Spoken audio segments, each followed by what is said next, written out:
Hey y'all. Oh, my voice sounds so funny.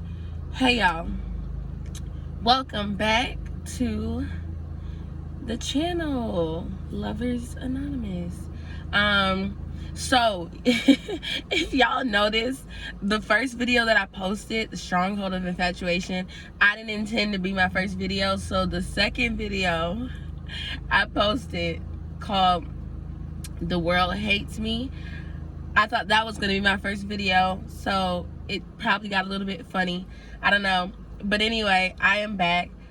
If you guys have enjoyed the content thus far, you can definitely subscribe. If you want to keep up with Lovers Anonymous, hit us on Instagram, laministry, and TikTok, laministry. Today I'm recording this is the third video, but I'm recording probably like 2 weeks ahead. Because I just got this revelation about myself, and something for me, I sometimes get something from God, and I haven't even gotten everything, okay? But I sometimes get things from God and I'm like, okay, no, I need to hold on to this up until, I think I even mentioned this in the last video. I'm like, no, I have to hold on to this until I've just hit this groundbreaking moment about the situation. But I think it's a gift that God has given me to be vulnerable and transparent in the midst of my figuring it out, which is okay. Like, the people who do post after the fact, that's fine. But for me, I love to, when I learn something, I want to share, because I want y'all to see what it looks like to be in the midst of figuring it out. So that way, when you see people in certain places or positions in life, you're not like, oh, everything they have is figured. Like, no, they're figuring things out too. It's just that everybody doesn't communicate that. And so I definitely want to stop having that thing where I'm like, no, keep it, hold on to it, because y'all are gonna see people in the video because I'm sitting in a Publix parking lot. My plan is to get a sandwich in a second, but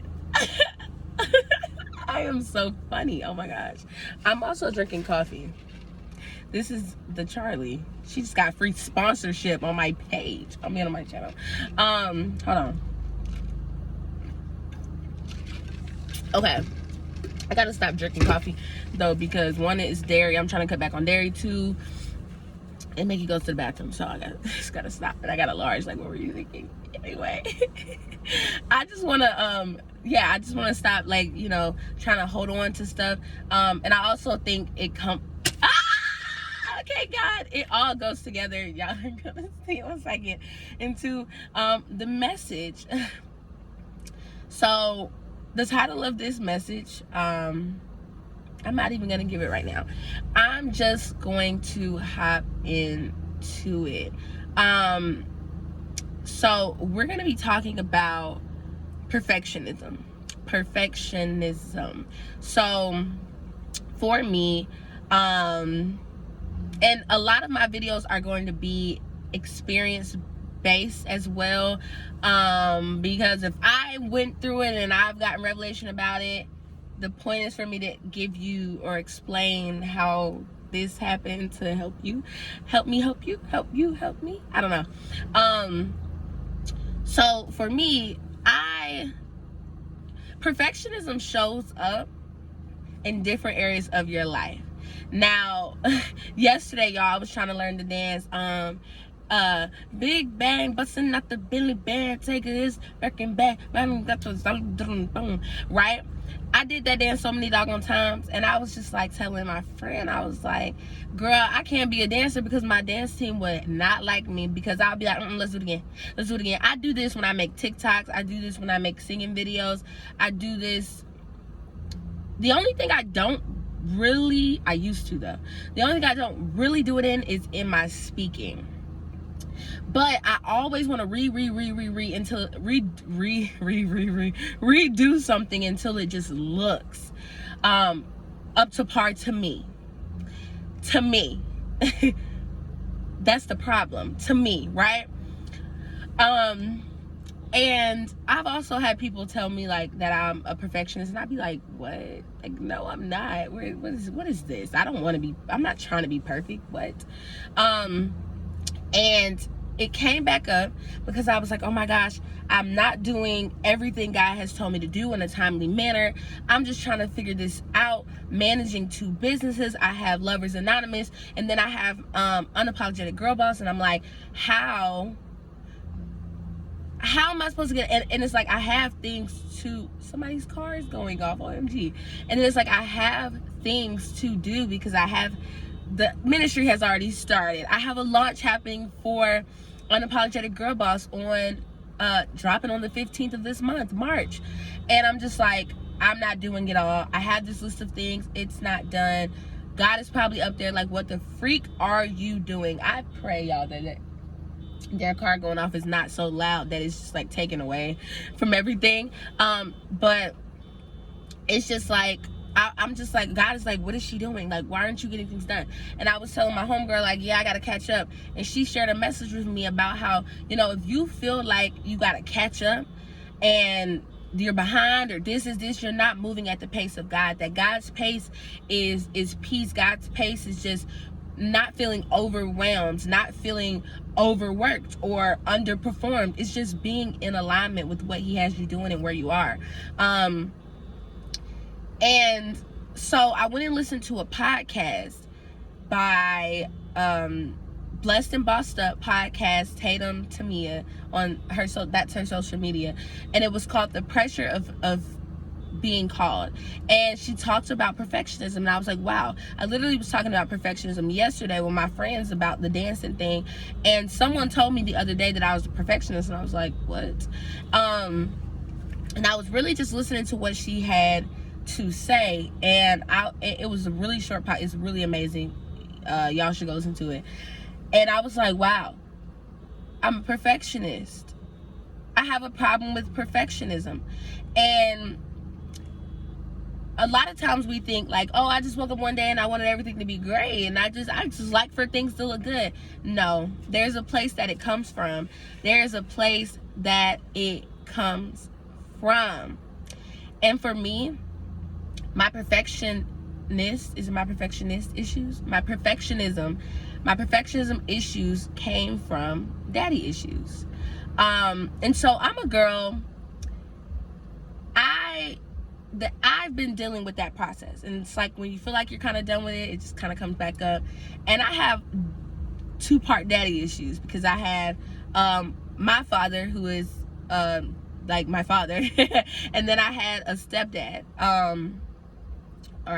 whatever. So I have 2-part, there's so many people in the back of the video, so I have 2-part daddy issues. So my daddy issues came from 2 different areas, but they all went together.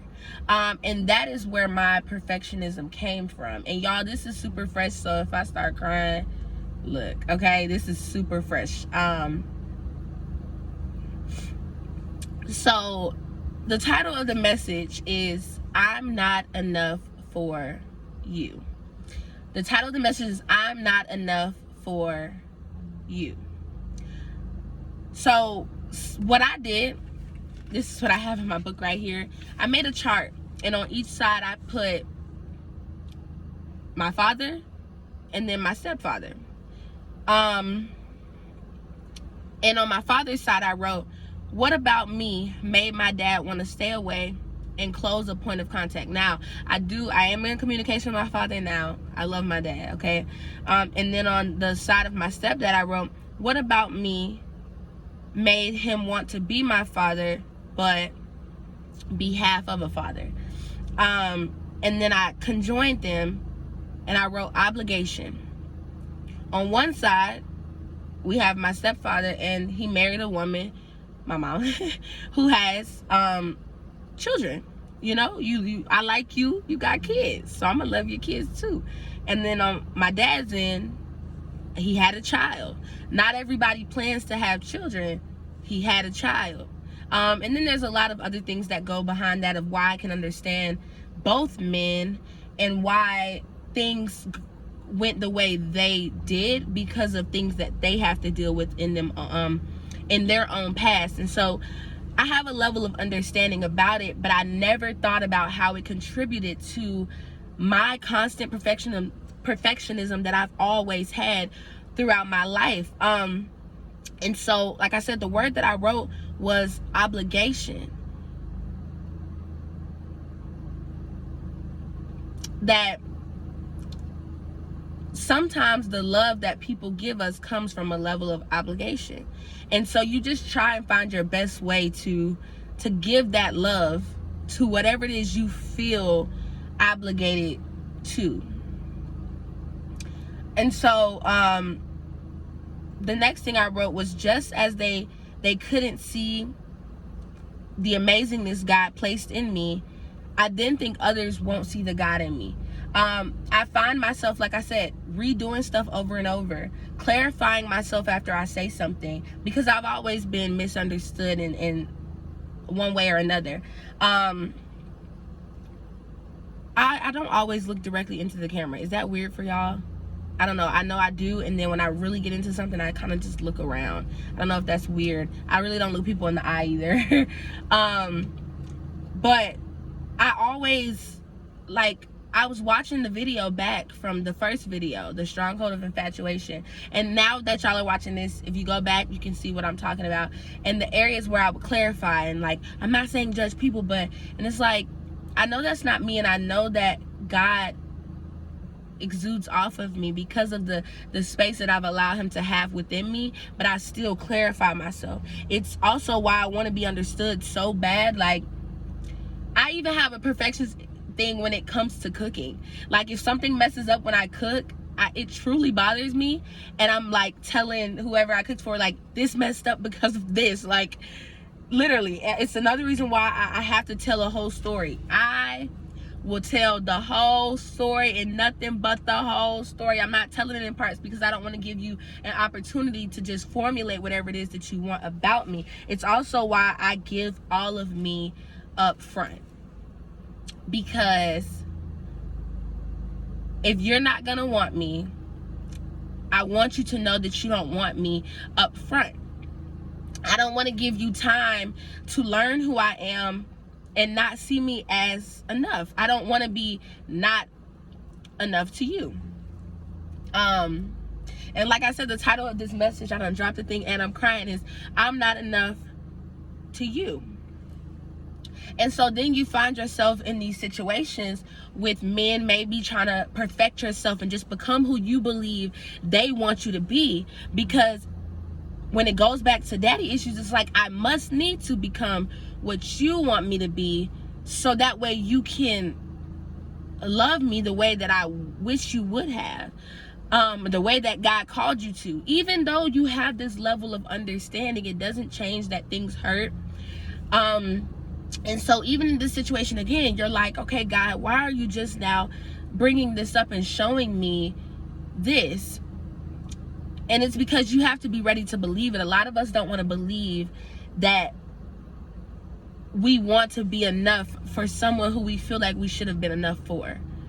And so I found myself in this space of where, even when I would see my friends doing certain stuff, and I know that I'm doing good things as well, I'm like, wow, watching them do what God has called them to do is so amazing. I don't do it like that. It doesn't come off of me like that. This is really cool, because in my book there's a page about that, and I'm not even gonna go into that, but I found myself in this space of where that was happening, like now that is happening, and that I feel small if I feel like someone's challenging the God in me, and they're not, but that's how I feel. And it's all because I'm like, am I not enough to you? Because I've not been enough for people before. But the reality is that sometimes maybe that's not what it is, but they can't see you're enough because they can't see they're enough. But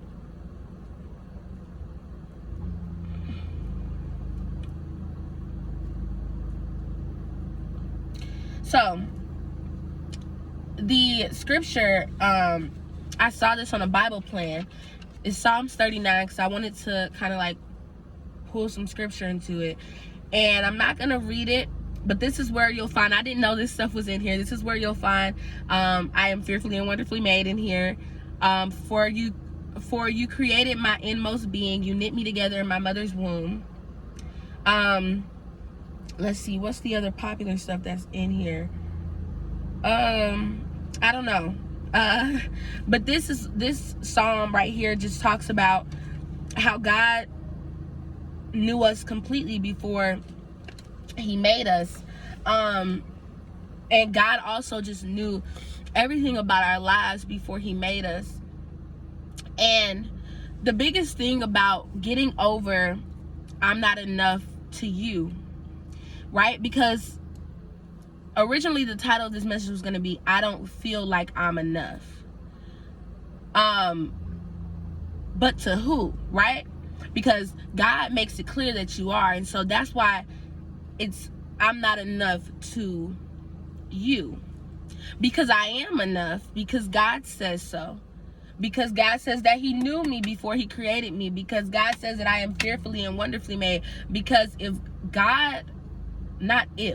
because God is the perfect God, he would never create anything that isn't of value. What would God look like creating a bunch of valueless children, a bunch of no good humans, unable to be viewed? You know what I'm saying? Like, why would God do that? That's not even a fraction. That wouldn't even be a fraction of who God is, because that's not him. Because God is love, and so he would make us with love.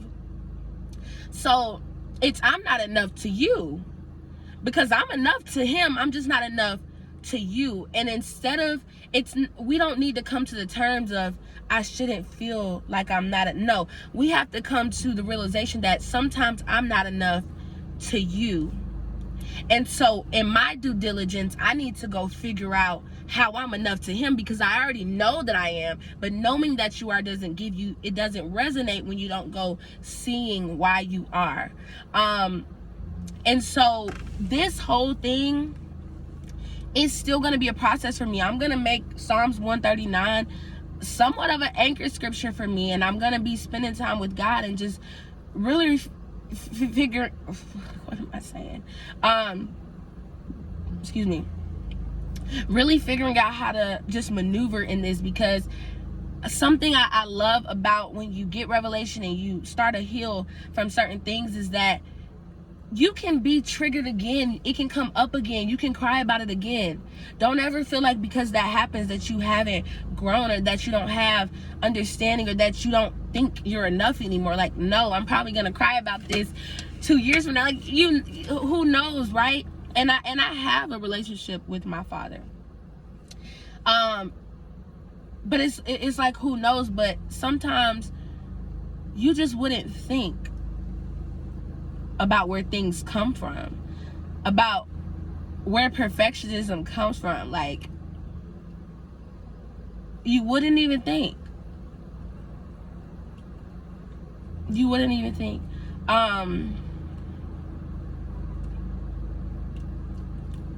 don't know if I have anything else to say.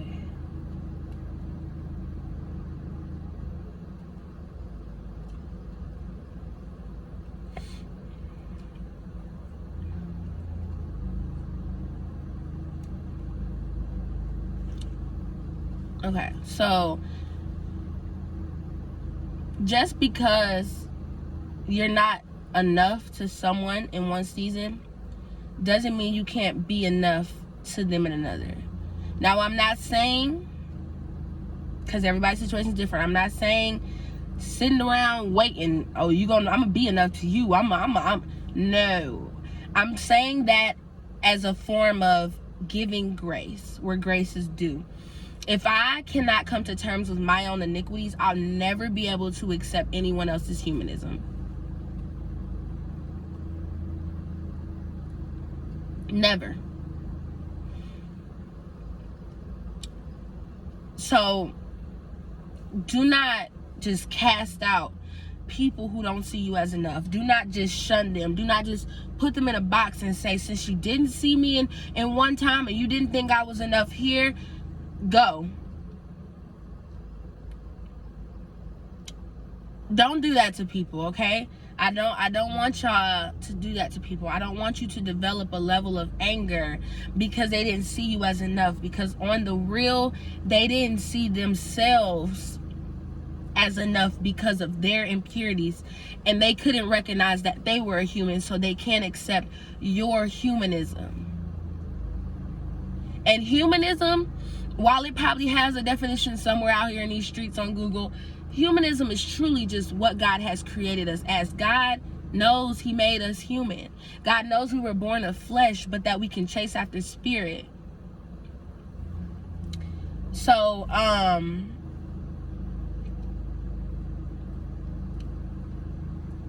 yeah. I hope this was really helpful.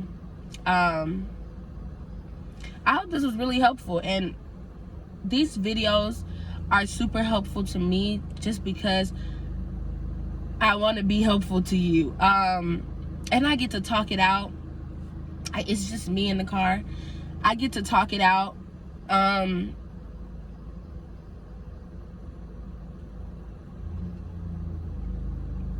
Yeah.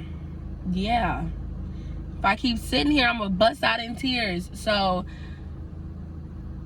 I love y'all. I love y'all. And you know, just go after God and finding why you're already enough to him, because it's going to be a lot of moments where you're not going to be enough to them. I'm not going to be enough to you, but I'm always going to be enough to him.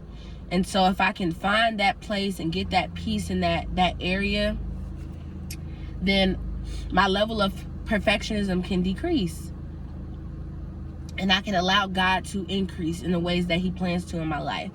And so with that,